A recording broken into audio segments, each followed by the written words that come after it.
Ele parou de repente. Os olhos dele ficaram arregalados, como se algo invisível tivesse atingido ele. Os seus movimentos ficaram estranhos, como se estivesse lutando contra alguma coisa dentro de si. De repente, a voz dele mudou. Menina, eu não disse que eu ia te ajudar?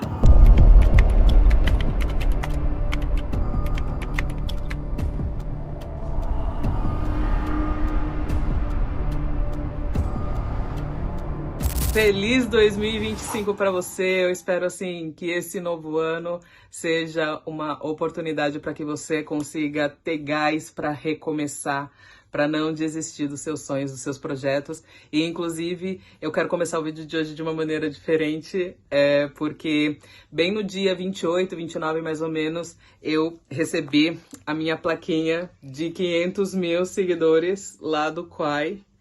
E eu quero agradecer a você que me acompanha aqui, porque eu acredito que sem o reconhecimento de vocês eu não conseguiria.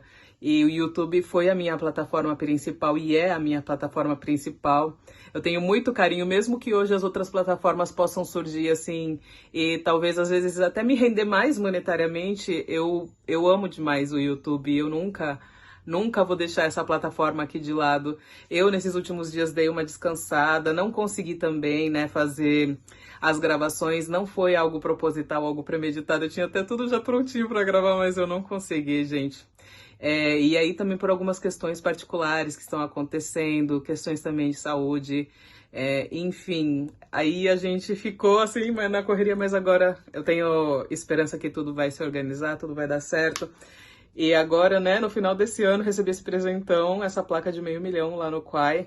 Eles me mandaram uma carta falando que 5 anos que eu demorei para conseguir chegar nesse marco, mas eu tinha há 5 anos criado a minha conta e eu tinha abandonado essa conta. Eu tinha postado 2 vídeos e abandonado por 4 anos. E aí, ano passado, quando eu recebi a proposta, né, de contratação, perguntei se poderia reutilizar essa conta, eles disseram que sim.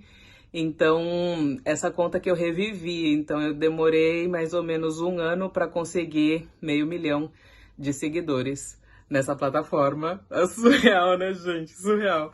Mas tudo isso eu devo ao YouTube, a quem me acompanha aqui, porque com vocês aqui é que eu aprendi tudo que eu sei a respeito das redes sociais. Mas enfim, seja bem-vindo aos Relatos Flix, esse quadro onde você conta a sua história. E eu, como uma digníssima filha de Iemanjá, conto pra todo mundo, tudo bom?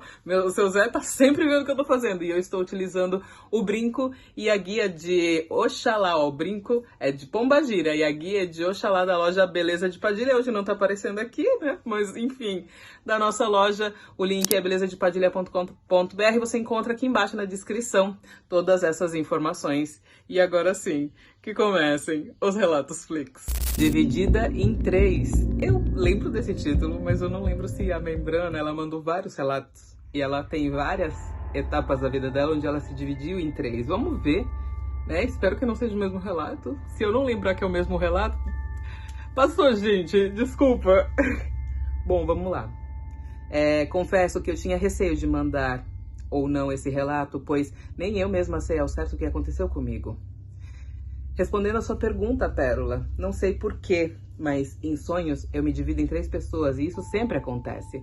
Olha, é uma coisa assim, um fenômeno que eu de verdade eu nunca vi. É como se a pessoa estivesse se fragmentando.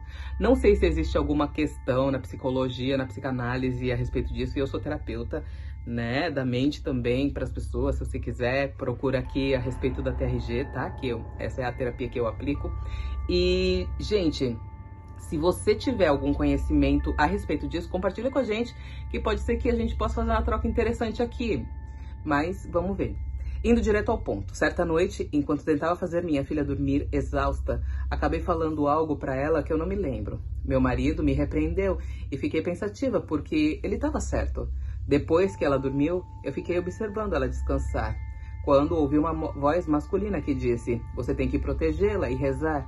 Eu não entendi aquilo, Pérola, mas obedeci. Rezei um Pai Nosso e uma Ave Maria. Depois disso, dormi. E lá estava eu, novamente dividida em 3. A primeira dormia, a segunda observava e a terceira vivia. A terceira, que estava vivendo, sentiu algo ruim. Eu olhei e vi algo horripilante e aterrorizante. A primeira pessoa gritava de medo e a segunda apenas observava e a terceira estava ali, diante daquela presença assustadora. Eu tenho o costume de sentir energias quando são boas, não vejo rostos, porque eles sabem que eu sou medrosa, mas as negativas fazem questão de se mostrar para me assustar. A terceira pessoa sentiu algo fora do comum, como se estivesse sendo puxada para cima. Meu marido estava tentando me acordar, mas não conseguia. Era como se minha alma não conseguisse voltar para o corpo, como se eu estivesse indo de arrasta. Foi então que senti uma presença familiar. Não tenho certeza, mas acho que era o meu Exu, Laroye Exu. Depois disso, meu marido finalmente conseguiu me acordar e logo disse: "Você tá doida? Gritando dessa maneira? Quer que os vizinhos chamem a polícia?" Eu contei pra ele, mas só que não tudo. Obrigada por ler meu relato. Beijos e axé. Olha, eu fico passada com o seu relato. Eu realmente não tenho nem ideia do que possa estar acontecendo. Não tenho ideia do porquê que você se divide em três.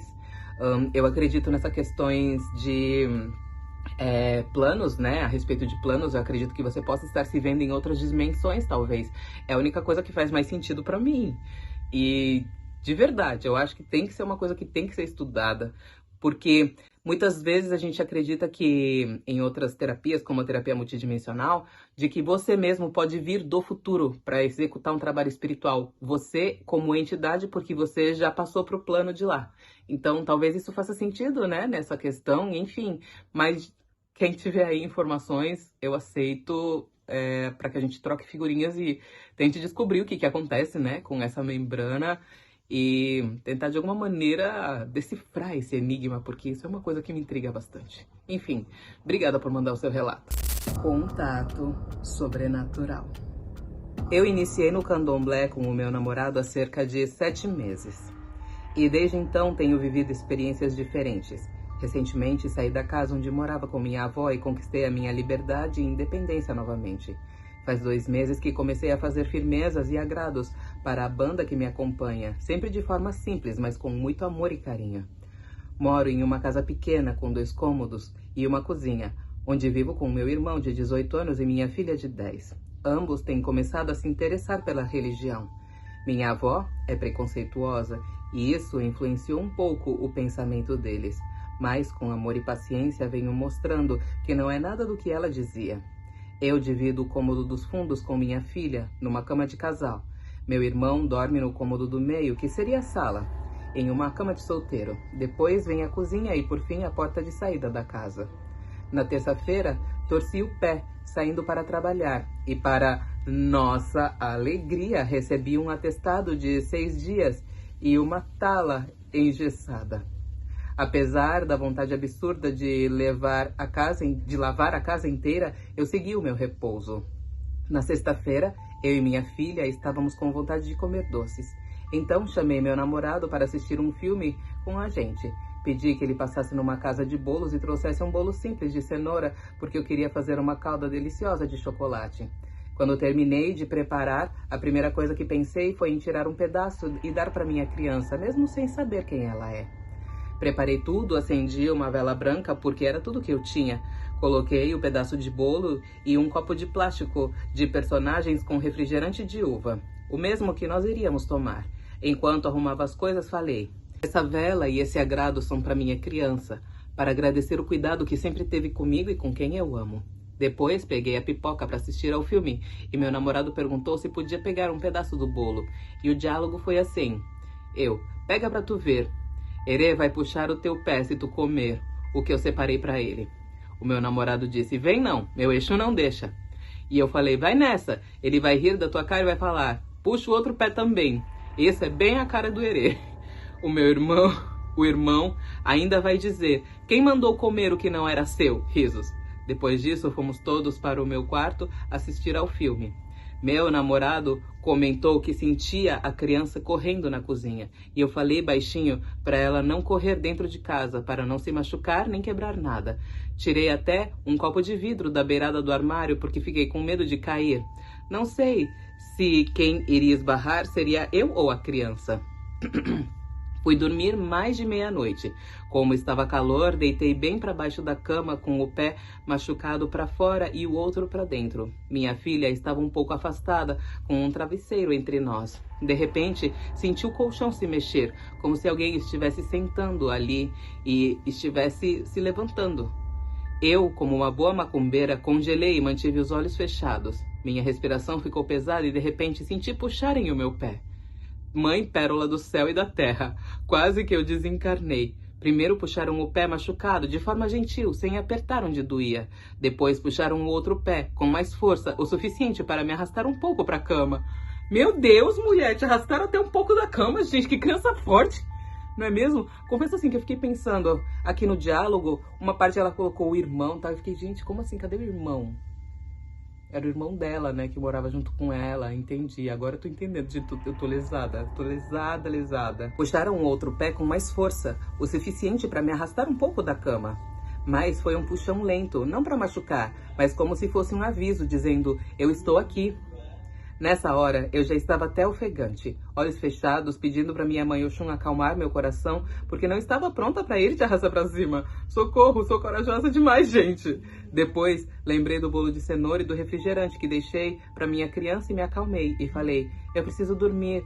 Eu fico feliz que tenha gostado do bolo, mas não precisava me assustar assim. Meu pé tá machucado, então toma cuidado para não apertar e doer, tá bom? Levantei e fui tomar água e olhar o pratinho do bolo, e não tinha nenhum pedaço faltando, o refrigerante estava intacto. Mas a vela tinha queimado toda. Mesmo sabendo que era minha criança, não consegui pregar o olho. Fui dormir só às 3 da manhã, depois de rolar muito na cama. Agora eu me pergunto, será que a minha criança gostou do bolo? Será que foi agradecer, pedir mais, ou um bolo de outro sabor? Fiquei com medo de perguntar e ter a resposta. Faleci, mas passo bem. Axé. Miga, você é bem a vibe do meu marido, sabe? Ele que morre de medo, assim, as entidades não pode aparecer pra ele, que se aparecer pra ele, ele vai de arrasta, certeza, gente. Ele não aguenta, ele não suportaria, ele não tem, assim, habilidades cardíacas para tal. Vamos ver a apresentação. Oiê, a benção Mãe Pérola, a benção Pai Denis, meu nome é Luísa e eu quero compartilhar algo que aconteceu comigo nessa madrugada do dia 13 para 14 de dezembro. Pode não parecer nada de uau, mas para mim foi muito importante porque foi o meu primeiro contato com a minha criança. Bom, mesmo eu tendo levado um susto daqueles. Gente, eu fico pensando, eu não ia me assustar tanto assim, não. Mentira, a gente se assusta sim. A gente se impressiona, a gente diz que não iria se assustar, mas a gente se assusta sim, gente. A gente é tudo um monte de gente cagão. Nós tudo tem medo, essa é a verdade. Viu? Então, quando você for pedir para sua entidade aparecer para você, você tenha culhões, hein? Tenha culhões, porque do jeito que eles aparecem, geralmente a gente quase vai de arrasta. Esse é o conceito. Pai destranca a rua. Meu filho sofreu um acidente no ano de 2023 e desde então minha vida tem sido um verdadeiro inferno. Sempre frequentei a Umbanda, mas apenas como consulente. Porém, com esse acidente ficou um pouco mais difícil conseguir ir nas giras. Eu trabalhava em um poupa-tempo aqui na minha cidade e por não ter com quem deixar o meu filho fui demitida. Sim, Pérola, me mandaram embora mesmo eu justificando as faltas. Alegaram abandono de trabalho e não me deram nenhum direito. Isso aconteceu em outubro. No dia 1º de dezembro, eu fui a uma gira de Exu e conversei com o senhor Tranca-Rua das Almas. Ele me disse que iria me ajudar e falou a seguinte frase. Filha, o justo não se justifica e eu serei o seu advogado. Pérola, eu não entrei com processo na justiça e nem nada. Só eu e a espiritualidade sabíamos o que eu estava passando. Já não tinha dinheiro, muito menos o que de comer. Não teríamos nada no Natal. Eu estava à beira de me entregar à depressão e já havia aceitado a vida que parecia ter sido destinada para mim. Pois bem, Pérola, essa noite, dia 19 de dezembro de 2024, eu tive um sonho muito nítido. Um sonho do seu tranca-ruas que me levava a um mercado e dizia: filha, pegue tudo o que precisa. Depois, ele me levava em uma farmácia e dizia: pegue o remédio do Rafael. E eu fiz como ele mandou. Quando saímos, ele me disse: filha, é hora de acordar, levante. Pérola, o sonho foi tão real. Acordei e fui até a cozinha beber um copo com água. Foi quando a campainha tocou. Era exatamente 5 horas da manhã. Fui no portão ver quem era, mas não tinha ninguém, apenas algumas caixas. Quando abri o portão, Pérola, estavam lá alimentos e o remédio do meu filho. Sim, Pérola, foi o Exu, foi o seu tranca-ruas. Por volta das 8 da manhã, recebi um e-mail da corregedoria do Poupa Tempo me chamando para pegar os meus direitos. Bom, o cachorro vai latindo assim mesmo. Bom, eu precisava compartilhar esse relato de fé com você. Quanto aos nossos olhos, não há mais saída nem solução. Exu nos dá caminho e escancar as portas para o Exu Tranca-Ruas. Cara, amiga, que lindo o seu relato! Olha, Exu é justo, viu? Exu é advogado, gente. Como que é isso? É advogado. Eu só fiquei pensando assim, pai destranca a rua. Fiquei, gente, cadê o Exu destrancar a rua? Depois eu fiquei confusa, falando, calma aí, eu acho que tá errado. Acho que na correção trocaram pra trancar ruas, porque não sabiam que existia destrancar a rua. Mas aí agora eu fiquei pensando, será que a pessoa não quis dizer que é porque o tranca-rua destrancou a rua, sabe? Destrancou os caminhos dela. Enfim. Ai, eu amei o seu relato, mulher. Eu amei. Deixa eu ver se tem apresentação. Oi, Pérola, sua bênção, tudo bem? Amo os relatos. E sou uma super seguidora, inclusive, do canal de teologia também. Bom, vou contar a minha história. Me chamo Isabel, tenho 48 anos e um filho de 24, que é paraplégico. Vamos ao relato. Caraca, mulher. Poderosa você, hein? Poderosa. Gratidão por compartilhar sua história e obrigada por acompanhar meu trabalho, eu amei. Mas, enfim, muita saúde, muita alegria na tua vida, porque o resto eu tenho certeza que o seu tranca faz, né? Então, um beijo, meu amor. Axé. Zombeteiro se passando por preto velho. Em 2011, me iniciei na religião. Porém, por pressão familiar, abandonei a jornada e fiquei afastada por cerca de 7 a 8 anos. Em 2019, minha namorada, na época, hoje minha esposa, enfrentou uma terrível crise na coluna que dificultava até de andar. Na cidade, havia uma mulher com um terreiro. A minha sogra achou melhor levá-la até lá, já que os remédios não estavam mais ajudando. Por estar afastada da religião e ainda carregar alguns traumas, fiquei preocupada com o que eu acharia. Mesmo assim, aconselhei minha esposa a ir. No terreiro descobriram que ela havia sido vítima de um trabalho que foi desfeito. Pouco depois, minha esposa decidiu entrar para o terreiro. Apoiei a decisão e senti que de alguma forma era hora de eu também retornar à minha missão. Quando me iniciei anos atrás, Iemanjá revelou nos búzios que eu tinha a missão de ser dirigente de uma casa. No dia da entrada dela, fui para apoiá-la, e então foi aí que tudo começou. O preto velho da mãe de santo me chamou e disse que eu precisava entrar para casa, pois minha mediunidade estava adormecida há muito tempo, o que poderia me prejudicar.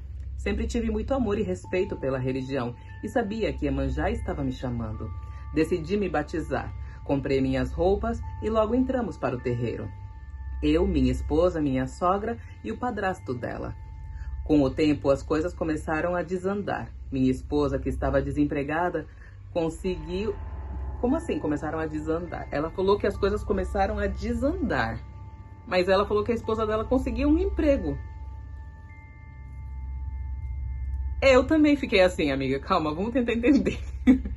Bom, com o tempo as coisas começaram a desandar. Minha esposa, que estava desempregada, conseguiu um emprego e resolvemos então morar juntas. Na época eu fazia faculdade em outra cidade e trabalhava, então alugamos um apartamento. No entanto, tudo parecia dar errado, como se algo quisesse impedir que realizássemos o nosso sonho. Um preto velho, o chefe do terreiro, nos chamou para uma conversa e revelou que minha sogra estava pedindo ao tranca-ruas da mãe de santo para fechar os nossos caminhos. Ficamos apavoradas e muito tristes porque ela estava nos ajudando muito, inclusive com coisas para nossa casa, mas ao mesmo tempo fazia trabalhos espirituais contra nós. O preto velho nos orientou a não confrontá-la para evitar de agravar a situação. Foi quando o meu preto velho, pai Maneco, começou a se aproximar. Ele, um preto velho de quimbanda, questionou o chefe do terreiro sobre o motivo de não chamarem minha sogra para conversar. Seguindo o conselho, minha sogra foi chamada, pediu desculpas e disse que não tinha ideia do que estava acontecendo. Após isso, nosso relacionamento com ela se fortaleceu. Pai Maneco começou a liderar alguns trabalhos no terreiro, e tudo de ruim parecia cair sobre mim. Durante a pandemia, eu fazia provas da faculdade online no terreiro, correndo para depois me incorporar e realizar os trabalhos que a mãe de santo já não fazia mais. Ela começou a me humilhar, a questionar minha mediunidade e chegou a suspender meu preto velho. Menino mal, tá suspenso, não volte mais. Nem preciso falar mais nada, né, gente? Pelo amor de Deus. No mesmo dia, Yansan incorporou na Mãe de Santo e soltou um lindo brado. Comentei com ela sobre isso, dizendo, que Ilá lindo! E ela perguntou o que era Ilá, pois nunca tinha ouvido falar. E aquilo me acendeu um alerta. Olha, até eu que não uso essa nomenclatura sei. Até eu, gente. Para!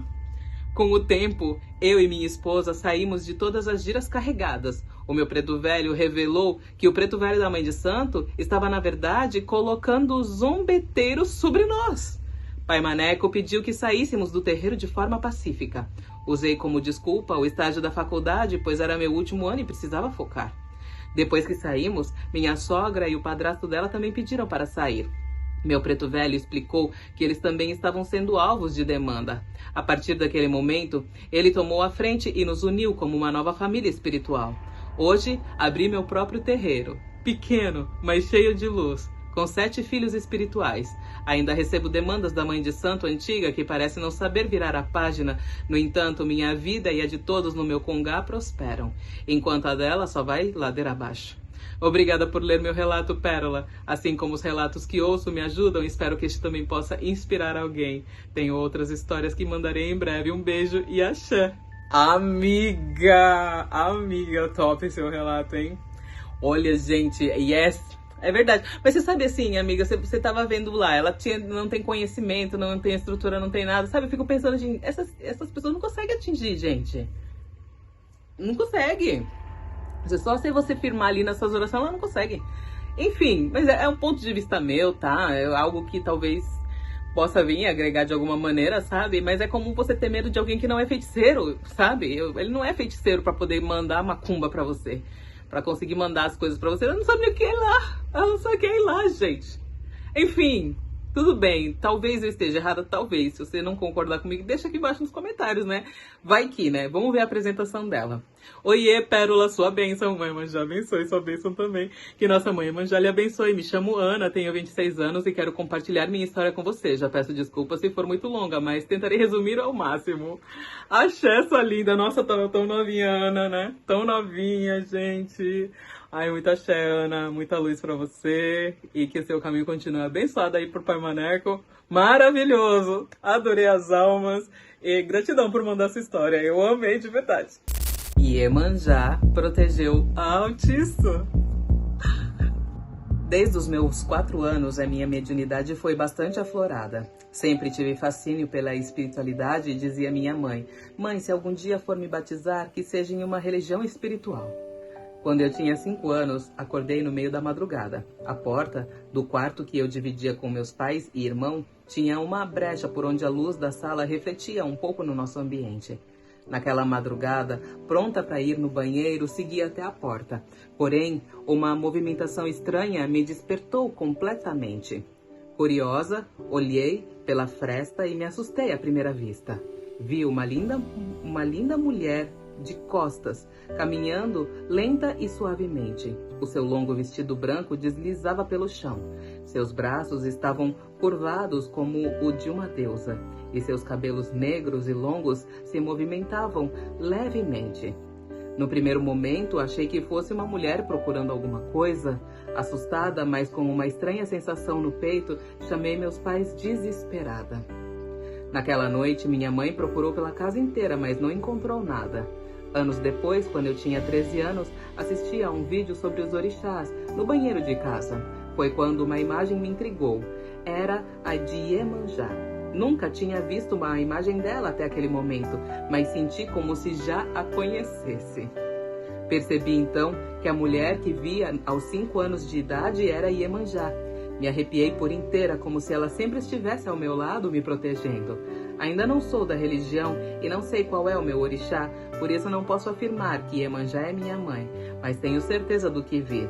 Antes de continuar, quero esclarecer que eu sou autista, o que me traz muita sensibilidade auditiva, entre outras hipersensibilidades. Quando eu ainda tinha 13 anos, meu pai, um pouco embriagado, aumentou muito o som de música em casa. Isso causou um enorme desconforto em mim. Corri desesperada para o banheiro com lágrimas escorrendo pelo rosto. O som agudo e estressante me sobrecarregava completamente, gerando em mim sentimentos confusos e intensos. Minha cabeça parecia que ia explodir, Pérola. O meu coração disparava como em um ataque cardíaco e minha respiração ficava irregular. A ansiedade somou-se à hipersensibilidade, trazendo lembranças ruins do meu passado. Perdi o controle e então comecei a me machucar. Sem força, sentei no chão, chorando desesperadamente, sem saber se chamava minha mãe ou se continuava ali. Enquanto o fluido vermelho escorria, abracei minhas pernas e implorei a Iemanjá que me ajudasse. Pedi que cuidasse de mim, me protegesse e tirasse aquela dor que eu estava sentindo. De repente, eu senti um arrepio que percorreu meu corpo dos pés à cabeça. Meus pelos ficaram arrepiados e eu senti, ela estava ali. Eu não abri os olhos, mas eu senti a sua energia e presença. Pedi que me envolvesse e tirasse aquela dor do meu peito, que me acolhesse como uma mãe. Foi quando senti um toque suave e um arrepio que parecia um abraço materno. Minha respiração começou a se acalmar. As lágrimas cessaram e senti o sono chegar. Quando me levantei e deitei na cama, dormi profundamente. Na manhã seguinte, notei que o fluido vermelho não estava mais ali, apenas um pequeno corte seco. Não fui eu quem limpei aquilo. No mesmo ano, voltando da escola ao anoitecer, escolhi caminhar pela praia, meu lugar de calma. Enquanto caminhava na borda das ondas, elas pareciam brincar comigo, chegando perto, mas sem me tocar. Comecei a cantar um ponto de Iemanjá, no qual tinha um hiperfoco. Então, as ondas se agitaram e começaram a me tocar pela primeira vez naquela noite, mas não me senti traída, senti proteção. Algo que até hoje não sei explicar. Algumas semanas depois, voltei à praia muito triste após um dia muito estressante na escola. Um amor não correspondido me fez chorar enquanto eu cantava aquele mesmo ponto, com a voz rouca de tanto chorar. Senti as ondas me acertarem como abraços e comecei a conversar com o mar como se Iemanjá estivesse me ouvindo. Uma correção, meu amor, Iemanjá estava te ouvindo. Naquele momento me senti segura e protegida novamente, mesmo parecendo loucura para quem visse de fora. Hoje, com 14 anos, continuo sentindo sua presença. Frequento a praia sempre que posso, pois lá me sinto acolhida e segura. Até mesmo em casa, ao mencionar Iemanjá, eu sinto sua proteção. Esse foi o meu relato. Quero reforçar que ainda não sou da religião, mas sinto uma conexão forte com a Umbanda. Sei que não é possível escolher o orixá e por isso nunca afirmo que Iemanjá é meu orixá, mas posso dizer que sinto seu carinho e proteção sempre. Elisa Lopes. Nossa, irmã, eu me emocionei com o seu relato. E sabe o que eu posso te dizer? Que essa conexão que você estabeleceu com o Iemanjá, ai, é muito maravilhosa. E eu te diria que você pode sim declarar que você é filha de Iemanjá, porque se ela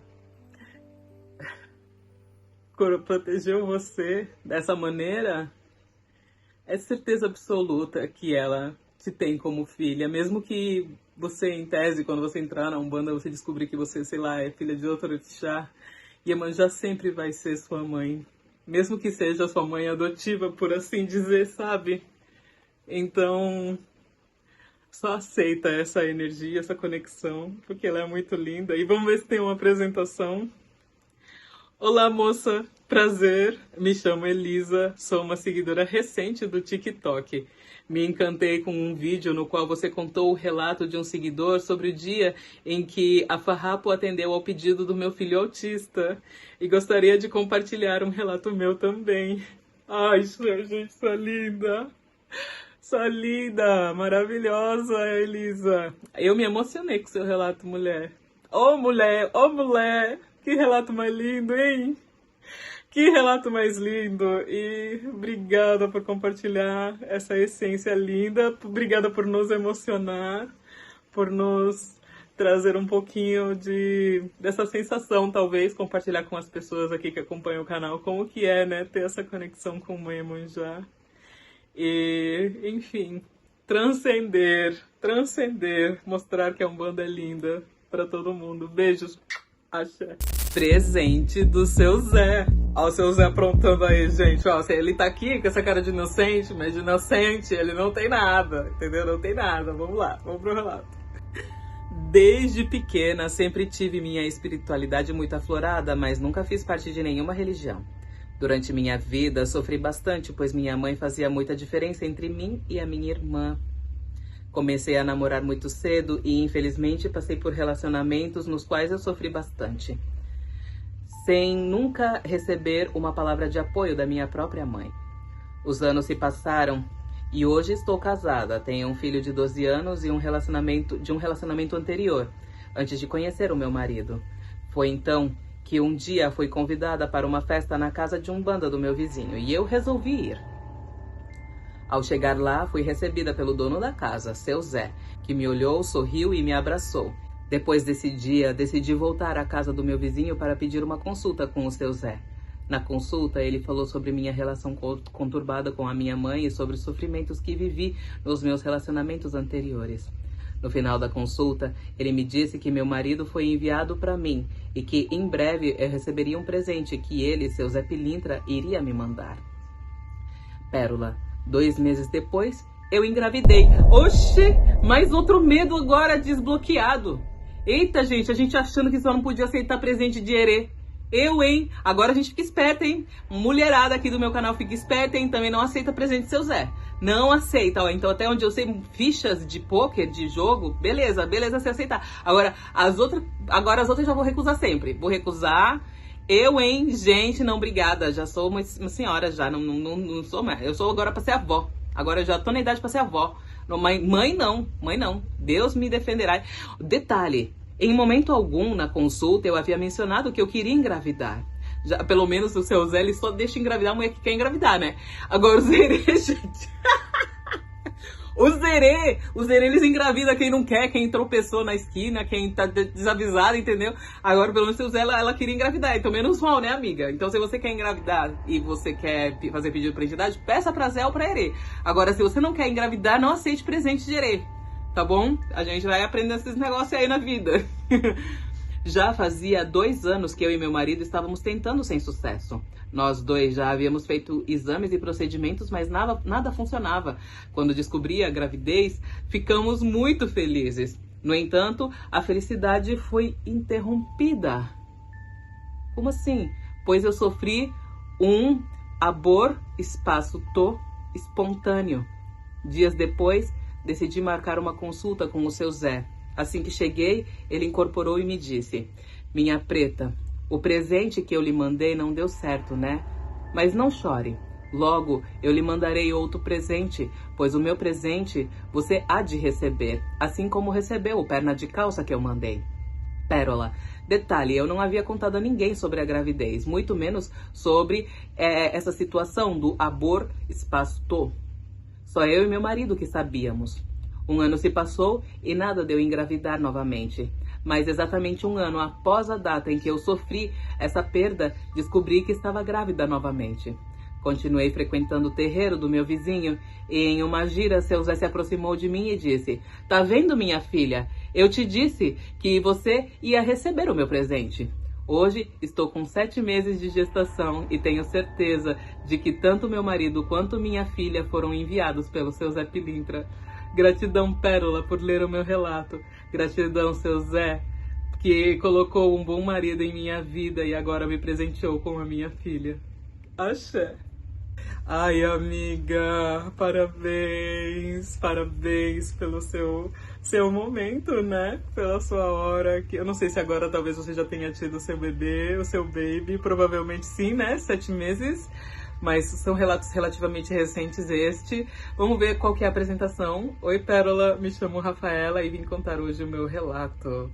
E é isso, ela só mandou isso de apresentação, Bom, Rafa, obrigada por compartilhar o seu relato. E assim, nossa, eu amei muito, muito, muito. Eu amo relatos assim, sabe? Quando vem milagres da espiritualidade e tudo mais, aqueles negócios que preenchem o nosso coração, sabe? Ah, esses são os meus favoritos. Com certeza são os favoritos. É claro, né? Tem aquele êxtase todo, né? Dos relatos de quando o mal que a pessoa fez voltou pra ela e tal. Mas esse relato assim, gente, mano. É muito bom, é muito bom. Parece que restabelece as nossas forças, as nossas energias, né? Então, gratidão, obrigada. Um beijo e tudo de bom pra você e sua família. Meu testemunho com Dona Maria Padilha das Sete Encruzilhadas.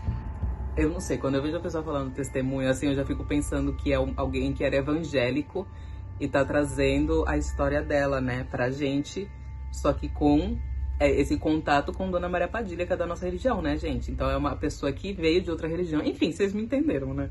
Mas vamos lá. Vamos ver o que ele tem ou ela tem a contar. Minha história começa em uma família extremamente desestruturada. Meus pais se separaram quando eu ainda era criança. Meu vínculo com a espiritualidade teve início muito cedo, pois nasci com uma doença rara chamada Mausimioto, conhecida antigamente como doença do macaco. Nossa. Eu era apenas pele e osso e tinha muitos pelos, algo incomum para um bebê. Minha mãe, desesperada, me levou até uma mãe de santo que realizou um benzimento por 7 dias em um forno de barro. Ela revelou à minha mãe que eu era do santo e que, se ela não me aceitasse, eu não vingaria. Meu orixá me levaria. Minha mãe aceitou e eu acredito que isso teve influência tanto na minha fé quanto na minha sexualidade. Por outro lado, vivi pouco tempo com a minha mãe.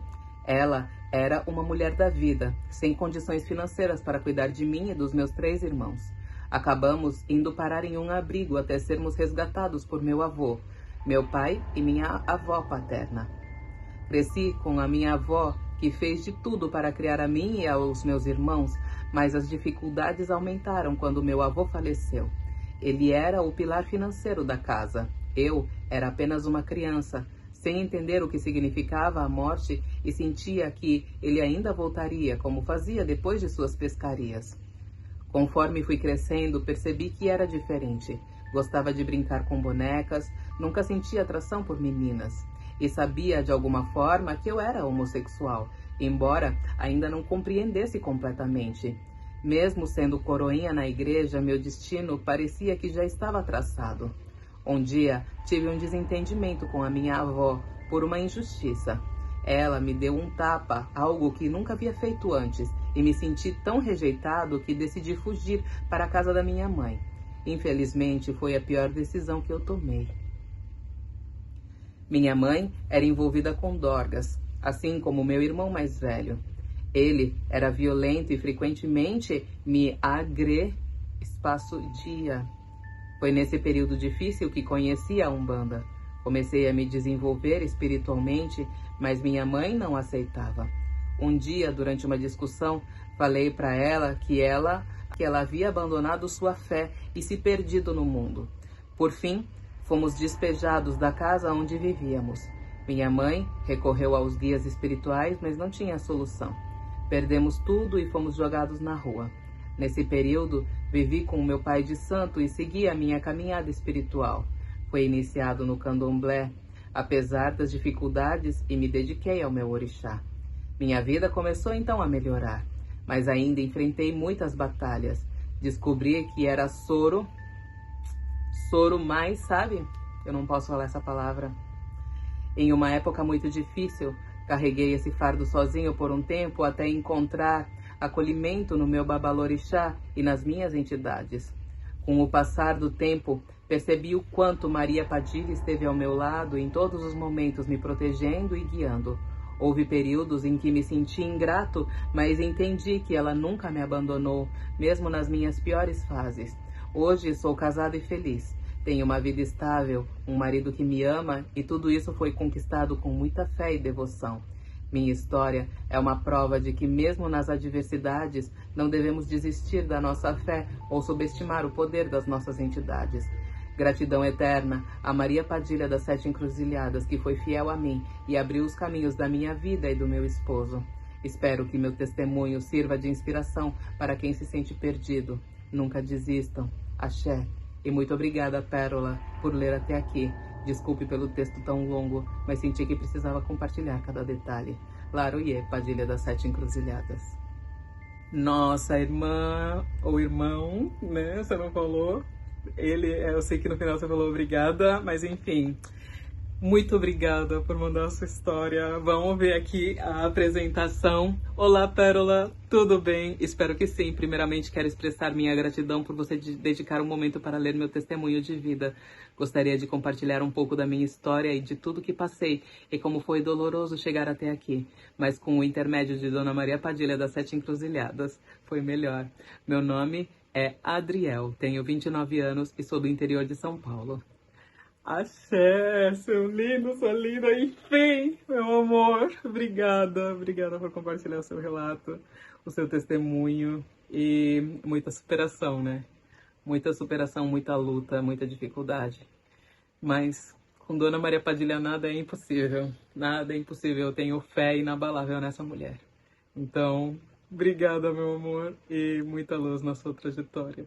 Você tá gostando dos relatos? Então já deixa o like nesse vídeo, não esquece de compartilhar com seus amigos e se inscreve, tá? E já deixa aqui nos comentários qual foi o relato que você mais gostou, qual que você mais curtiu, o que você se identificou, deixa a sua opinião, gente. Enfim, e se você quiser mandar o seu relato, manda pra gente no e-mail relatosdeseguidores@hotmail.com. No link que tem aqui embaixo na descrição desse vídeo, você tem lá a opção de encontrar também o e-mail de uma maneira mais fácil. E agora sim, vamos então pro último relato. O Exu baixou no ladrão. A minha noite, Pérola, já estava ruim o suficiente antes de eu descobrir que roubaram a minha moto. A minha moto era o meu único meio de trabalho, o meu meio de sustento. Eu tinha deixado ela estacionada no canto da rua enquanto eu estava fazendo uma entrega. E quando eu voltei, o espaço estava vazio, como se a minha moto nunca tivesse estado ali. Eu fiquei desesperada, andei pela vizinhança perguntando a quem quer que tivesse por ali, mas ninguém sabia de nada. As minhas pernas começaram a pesar e a raiva virou desespero. E eu me sentei no meio-fio de um cruzamento que estava bem mal iluminado. A rua parecia que ia me engolir. O silêncio era absoluto, exceto pelos meus soluços abafados. Foi quando eu escutei uma voz masculina que disse: "Você me chamou, filha?" Eu arregalei os olhos procurando de onde veio aquela voz e foi quando eu o vi pela primeira vez. Um homem alto com um chapéu de aba larga, uma roupa impecável e um sorriso que parecia carregar tanto mistério quanto perigo. E eu gaguejei enquanto eu perguntava: "Quem é você?" Meu coração estava batendo muito forte. Ele inclinou a cabeça, me olhando com os olhos que brilhavam bastante no escuro, e disse: "Eu sou Exu, o guardião dos caminhos, e parece que o seu caminho está bloqueado." Confesso, Pérola, que eu fiquei mais assustada do que aliviada, porque eu não sabia o que era aquilo, eu não sabia o que era Exu, eu não sabia se aquilo era real ou se aquilo era fruto do meu cansaço, mas mesmo assim eu expliquei. Eu contei sobre a minha moto, sobre como aquilo era tudo que eu tinha e como sem ela eu estava lascada. Ele me ouviu com atenção e depois deu uma gargalhada. Não uma gargalhada debochada, mas uma gargalhada leve, quase que afetuosa, sabe? E disse: "Roubaram sua moto, então vamos recuperar. Mas saiba, tudo isso vai ter um preço." Eu já falava assim: "Não, obrigada, tudo bom?" Ah, gente, eu já ia ficar: como assim? Que preço? O que você quer?" Eu hesitei. Ele parecia sincero. Mas quem era aquele homem? Ou melhor, eu pensei, o que era aquilo? Mas eu não tinha escolha. Eu consenti, com um nó na garganta. Ele sorriu ainda mais. E com um toque de um cajado que ele tinha nas mãos, as luzes dos postes começaram a piscar. "Vamos, menina, vamos agora." Então, de repente, quando eu me distraí, ele simplesmente desapareceu. Não teve vento, não teve som, nem aviso, ele simplesmente sumiu. Eu fiquei ali sentada, olhando para o vazio e me perguntando se aquilo tinha sido verdade ou se foi uma alucinação causada pelo meu desespero. Eu comecei a tentar me controlar, comecei a respirar fundo, levantei e voltei para casa a pé. sentindo um peso enorme no peito. Os dias que se seguiram, tudo começou a dar errado na minha vida. Eu comecei a trabalhar com a minha bicicleta, era uma alternativa para eu poder trabalhar. E ela quebrou na primeira entrega. Recebi reclamação de clientes, os dias pareciam intermináveis e, para piorar, eu perdi um pagamento importante porque o meu aplicativo travou. Cada noite eu estava dormindo menos e cada manhã parecia mais pesada do que a manhã anterior. Foi só no 5º dia que algo começou a mudar. Durante uma entrega, enquanto eu estava caminhando, eu vi a minha moto estacionada do outro lado da rua. O tanque estava riscado, o retrovisor quebrado, era exatamente os detalhes que tinham na minha moto. Eu não tinha dúvida, era a minha moto e o meu coração disparou nessa hora. Eu atravessei a rua sem pensar, nem olhei se estava vindo o carro. Mas antes que eu chegasse perto, eu comecei a ouvir algumas vozes. Um grupo de homens estava sentado perto dela, rindo e bebendo. Eu senti o meu sangue ferver e falei, ei, essa moto é minha. Os homens olharam para mim como se eu fosse louca. Que o que parecia ser líder, um sujeito forte com tatuagens pelo pescoço, levantou devagar e falou, sua moto? Tá maluca, garota? Essa aqui é a minha moto agora, dá o fora para que você não arrume problema. O meu corpo, Pérola, tremia, mas eu não conseguia me mexer. A injustiça estava queimando dentro de mim, mas eu sabia que sozinha eu não tinha nenhuma chance contra eles. E então eu gritei, eu vou chamar a polícia. A minha voz saiu falhada, sabe? E ele falou, chama quem você quiser. Ele deu um passo para frente, mas essa moto não sai daqui. Foi quando começou a acontecer, Pérola. Ele parou de repente. Os olhos dele ficaram arregalados, como se algo invisível tivesse atingido ele. Os seus movimentos ficaram estranhos, como se estivesse lutando contra alguma coisa dentro de si. De repente, a voz dele mudou. Menina, eu não disse que eu ia te ajudar? Eu reconheci aquela voz na mesma hora. Eu pensei, o Exu? O homem riu. Não era mais ele. Os olhos dele estavam brilhando de um jeito estranho. O corpo dele parecia maior, mais imponente. Era o Exu incorporado nele, só podia. E ele falou, eu não gosto de covardia. Nessa hora, ele começou a girar os ombros como quem se preparava para uma briga e falou também, eu também não gosto de quem rouba as coisas dos outros. Antes que os outros pudessem reagir, o Exu no corpo daquele homem partiu para cima deles. Os golpes eram precisos, quase dançantes. E em poucos minutos, todos eles estavam no chão, gemendo de dor. Ele se virou para mim, ainda sorrindo, e fez um gesto, apontando para a moto. E falou, aqui tá, é sua, cuide dela. E do seu caminho, eu cuido eu, menina. Antes que eu pudesse responder, o corpo do homem caiu no chão, desacordado. As luzes piscavam. E o Exu se foi mais uma vez, deixando apenas o silêncio. Eu montei na moto, com o coração ainda acelerado, liguei o motor e fui embora, sentindo uma força nova dentro de mim. Agora eu sabia que eu não estava sozinha. Exu tinha cumprido sua promessa. Amiga, como assim? Gente, esse é o momento bom da pessoa não ter desenvolvido a mediunidade dela, entendeu? Ela não desenvolveu a mediunidade dela, daí o Exu consegue o quê? Incorporar assim, gente. É um facilitador. Assim, nesses casos é algo bom a pessoa não desenvolver a mediunidade dela, viu? Porque eu vejo muito possível isso daqui acontecendo, gente. Eu vejo muito possível, assim, às vezes a pessoa pensa assim, ai, gente, vocês acham mesmo que Exu incorporou lá no ladrão? Gente, vocês não viram? Ou não a entidade me incorporou lá no pagode? Por que não, gente? Oxi! Tá desconfiando dos negócios ainda aí, todo espiritualizado, assistindo conteúdo de macumba, ainda desconfia dos negócios. Passada, amiga, passado. O Exu foi lá e recuperou sua moto roubada. É sobre isso.